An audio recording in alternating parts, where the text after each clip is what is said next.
اور حضرت انس سے مروی ہے رسولullah सल्लल्लाहु अलैहि वसल्लम ने फरमाया, जब बंदा निकाह करता है तो उसका आधा दीन मुकम्मल हो जाता है, आधा दीन। उसे चाहिए कि वो बाकी आधे दीन में अल्लाह ताला से डरे।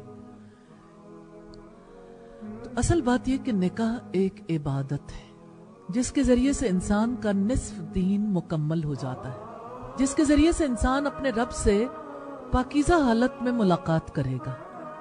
यानी निकाह पाक रहने का बहुत उम्दा तरीका है।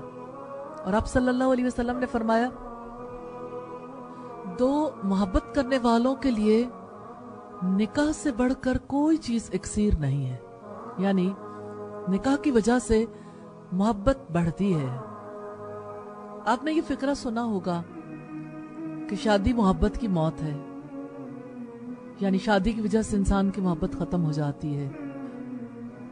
ऐसे बहुत सारे फिक्रे हैं जो इंसानों के जहन से बज़ाहिर गुजर जाते हैं, नजरों से गुजर जाते हैं, लेकिन असर अंदाज होते हैं। अल्लाह ताला का बहुत बड़ा इनाम है कि उसने रिश्ता निकाह रखा, जिस रिश्ते के बाद अल्लाह ताला ने नस्ल का सिलसिला चलाया और इंसान को इस रिश्ते की वजह से सुकून भी दिया और जिंदगी गुजारने के लिए ऐसे असबाब भी फराहम किए जिसकी वजह से इंसान के लिए अपनी जिंदगी भरपूर तरीके से गुजारना मुमकिन हो जाता है।